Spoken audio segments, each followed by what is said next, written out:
Deepak Sharma, one India news से।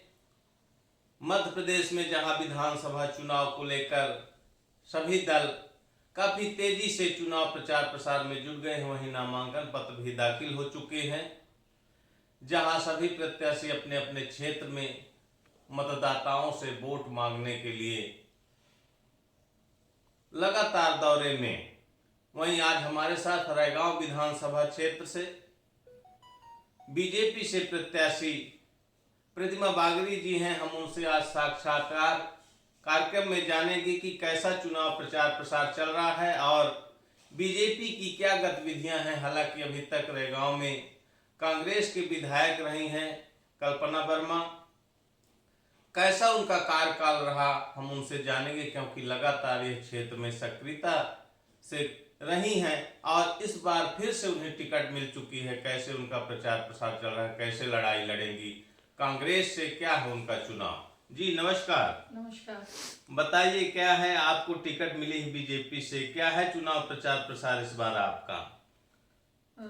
चुनाव प्रचार प्रसार की कहूँ तो मैंने पिछले उपचुनाव से प्रचार प्रसार बंद ही नहीं किया जी। लगातार क्षेत्र में अपनी सक्रियता बनाई रखी जी। जिसके कारण ही ये संभव हुआ कि आज शीर्ष नेतृत्व ने मुझ पर पुनः भरोसा जताया है। तो कहीं न कहीं एक छोटे से कार्यकर्ता के रूप में मैं काम करती रही हूँ और लगातार जनता के बीच रही हूँ। उसका परिणाम है कि हमारा संगठन, चाहे वह केंद्र का हो चाहे राज्य का हो, उन्होंने उस पर विचार किया और पुनः मुझ पर विश्वास जताते हुए मुझे टिकट दी। अब बात करें अब विधायक की, और जो जा कर के क्षेत्र में काम की हैं, तो आप जाएंगे अगर क्षेत्र में, तो क्षेत्र में जाने से आपको पता चलेगा कि उनकी क्षेत्र की सक्रियता शून्य हो गई है विधायक बनने के बाद। कहीं ना कहीं वो अलोपित विलोपित हो गई थी क्षेत्र से, जिसका परिणाम यह है कि आज क्षेत्र में आप जाइए तो वह खुलकर जनता बोलती है कि हमने विधायक को चुनाव के बाद से देखा ही नहीं, और देखने के बाद अगर संपर्क करना चाहा है तो फोन से संपर्क भी नहीं कर पाए हैं। तो कहीं ना कहीं उनकी विलोप होने की जो कार्यशैली थी और क्या कहते हैं फोन न उठाने के जो उन्होंने निर्णय लिया, ये जनता के बीच बहुत आक्रोश का कारण बना हुआ है। उसके अलावा अगर बात करें कामों की, तो ऐसे कोई विकास के काम उन्होंने नहीं किए हैं जिनको वो गिना सके। काम प्राथमिकता तौर पे जो हुए हैं वह मुख्यमंत्री जी द्वारा की गई घोषणाएं ही हैं, जो पूर्ण हमारे मुख्यमंत्री जी ने निवेदन करने पे सभी घोषणाओं को पूर्ण करने का काम किया है। उसके अलावा अगर हम विधायक द्वारा किए गए कामों की बात करें तो बहुत ज़्यादा काम नहीं गिनाए जा सकते जो विधायक द्वारा किए गए। बिल्कुल सही है। काम तो हम कई बार रायगांव विधानसभा देखे, घूमे भी, लेकिन ये सब कोई कहता है कि अभी तक अगर अच्छा काम न करती तो विधायक क्यों बनती। 5 साल विधायक रही, इसके पहले भी विधायक वो रह चुकी हैं, लेकिन विधायक का मद जो होता है वह भी खर्च हुआ। कहीं ना कहीं सड़क, बिजली, पानी तो मूलभूत समस्याएं हैं। हर नेता यही कहता है कि सड़क बिजली पानी की समस्या हमारे क्षेत्र में बहुत है। आखिर क्या मूल वजह क्या है, क्योंकि अभी तक तो भाजपा के वहाँ विधायक और मंत्री रह चुके हैं, मूल क्या वहाँ दिक्कत है?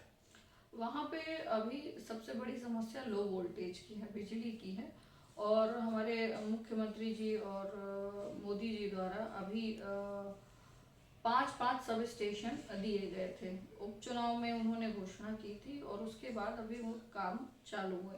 उसमें से 1-2 कंप्लीट हैं और बाकी 3 पे काम चल रहा है और लगभग वो भी कुछ दिनों में कंप्लीट हो जाएंगे। तो जैसे ही वो सब स्टेशन कंप्लीट हो जाएंगे तो ये लाइट की जो समस्या है ये कहीं ना कहीं खत्म हो जाएगी। उसके बाद हम कहें मूलभूत आवश्यकताओं में रोड को लेकर है और पानी को लेकर, जिसके काम अभी चल रहे हैं। नल जल योजना के माध्यम से हर घर में नल पहुंचाने की योजना है, तो बहुत जगह काम लगा हुआ है और काम लगा है, तो जैसे ही वो पूर्ण होगा तो निश्चित तौर पर उन तक जल भी पहुंचेगा। जैसे बिजली की समस्या है, अभी तक इतने बड़े पावर हाउस क्यों नहीं बन पाए थे, जबकि वहाँ जुगल किशोर मंत्री रहे हैं, बीजेपी से कई बार विधायक रह चुके हैं, क्या वजह रही है, इसके पहले क्यों नहीं बने? देखिए, उनका तो कार्यकाल नहीं जानती कि उन्होंने किस तरह काम किया है, क्योंकि उसके पूर्व मेरे विधानसभा में किसी प्रकार का कोई हस्तक्षेप नहीं था, ना ऐसी कोई योजना थी कि चुनाव लड़ना है या क्षेत्र में जाना है। संगठन में मैं एक कार्यकर्ता के रूप में काम करती रही हूँ, तो संगठन के कामों को लेकर मैं क्षेत्र में सक्रिय रही हूँ, पर राजनीतिक बिंदुओं पर लेकर उसमें मेरी कोई न रुचि रही है, ना मैंने काम किया है। अब कहीं ना कहीं अगर अब बात करें तो उसके बाद ऐसा नहीं कहा जा सकता कि पूरे के पूरे विकास काम रुके हुए थे, लेकिन कुछ विकास काम उनके द्वारा भी बड़े बड़े किए गए। आज जो क्या कहते हैं, अब जाइए तो उपचुनाव में मैक्सिमम कामों की घोषणा हुई है, थोड़े मोड़े बचे हैं, वो हम आगे आने वाले समय में। मैडम, मुख्य रूप से आपका विधानसभा आरक्षित है और आपके ही समाज में बहुत सारे लोग चुनाव लड़ते हैं। बागड़ी समाज से उपेक्षित होकर के अभी पुष्पराज जी ने बगावत करने का ऐलान किया था, लेकिन हालांकि अब वह शांत हो चुके हैं। जहां फिर से बागड़ी समाज से बीजेपी से एक घोषणा हुई है, उस पर क्या कहें, क्या रहेगा, जातिगत समीकरण क्या रहेगा? बीजेपी से घोषणा तो नहीं, बीजेपी एक नई पार्टी थी, उसमें से घोषणा जो हुई है उनकी, देखिए पूर्व में ही भारतीय जनता पार्टी की विचारधारा से मैच नहीं करता था, और जुगल किशोर बागड़ी जी भी जब चुनाव लड़े थे तो वह बगावत की थी, तो कहीं ना कहीं एक उनकी जो मानसिकता है वह भारतीय जनता पार्टी की विचारधारा से अलग है। कहीं ना कहीं हो सकता है वही कारण हो कि उन्होंने ऐसा निर्णय लिया, लेकिन भारतीय जनता पार्टी रेगांव विधानसभा में बहुत मजबूत है, और वहाँ के कार्यकर्ता जो हैं भारतीय जनता पार्टी के बहुत निष्ठावान, ईमानदार और पुराने कार्यकर्ता हैं, जो भारतीय जनता पार्टी की नींव चाहे भी तो वो प्रत्याशी नहीं हिला सकते, उन कार्यकर्ताओं को नहीं तोड़ सकते, तो मैं नहीं मानती कि उससे बहुत ज़्यादा वो नुकसान करें। सब कुछ होते हुए अभी पिछले चुनाव में बीजेपी का पूरा अमला, मंत्री, मिनिस्टर, मुख्यमंत्री, प्रभारी मंत्री तक यहाँ अपना डेरा डाले हुए थे, फिर भी जीत नहीं पाई बीजेपी, क्या वजह रही? देखिए, उसका कारण अमूमन ये कहा जाएगा कि हमारी रेगांव विधानसभा में त्रिकोणीय मुकाबला रहता था, और वो उपचुनाव में बहुजन ने अपना प्रत्याशी नहीं लड़ाया। कहीं ना कहीं वो वोट जो है, डाइवर्जन ऑफ वोट कास्ट की वजह से कह सकते हैं कि पूरा का पूरा कांग्रेस की तरफ हुआ है, इसलिए वो हम चुनाव लूज किए। लेकिन अगर भारतीय जनता पार्टी के मतों की बात करें तो 61,000 वोट्स मुझे मिले थे उपचुनाव में, तो उसमें कोई कमी नहीं की। हमारे कार्यकर्ताओं ने ईमानदारी से काम करते हुए अपना काम किया है, और कहीं ना कहीं बीएसपी की एब्सेंस ने उसमें कांग्रेस पार्टी को लीड दी थी। इस बार सभी पार्टियां अपना अपना प्रत्याशी उतारी हैं, क्या लगता है इस बार आपको, क्या मुआयना कर रही हैं? देखिए, सभी पार्टियां जो प्रत्याशी लड़ रहे हैं, कहीं ना कहीं सब जीतने के लिए लड़ रहे हैं, और अपना अपना उनका प्रयास रहेगा कि वो चुनाव जीतें। तो इस बार मुकाबला जो है बहुत अच्छा है, रोचक है, पर एक चीज जो सुनिश्चित है वो भारतीय जनता पार्टी की विजय है, और प्रचंड मतों के साथ हम विजयी होकर रेगांव विधानसभा में पुनः भारतीय जनता पार्टी का परचम लहराएंगे। प्रदेश में ऐसा लगता है बदलाव की लहर है कि फिर से बीजेपी की सरकार बनेगी। भारतीय जनता पार्टी ने काम किया है और हर वर्ग के लिए काम किया है, तो जब कोई काम करता है, जैसे मैंने क्षेत्र में काम किया था, तो मैं ये मानती थी कि मेरा विश्वास था कि भाजपा, भारतीय जनता पार्टी का संगठन इस पर विचार करेगा, और यही विचारधारा तो आपकी और हमारी है, आम इंसान की है, कि जो व्यक्ति हमारे लिए काम करता है, हमारे लिए सोचता है, उसके लिए हम विचार करते हैं। तो भाजपा ने हर वर्ग के लिए कहीं ना कहीं काम किया है। आज बहनों की बात करें तो महिलाओं को प्रोत्साहित करने का काम भी भारतीय जनता पार्टी की सरकार कर रही है। वृद्धों को भी प्रोत्साहित करने का काम, उनके देख रेख का काम भी हमारी भारतीय जनता पार्टी की सरकार कर रही है। युवाओं के लिए भी कर रही है, बच्चों के लिए भी कर रही, तो हर वर्ग की अगर हम बात करें तो भारतीय जनता पार्टी काम कर रही है, और उसकी कार्यशैली ही उसकी आज ये दम भर रही है कि भारतीय जनता पार्टी की सरकार पुनः मध्य प्रदेश में बन के आएगी।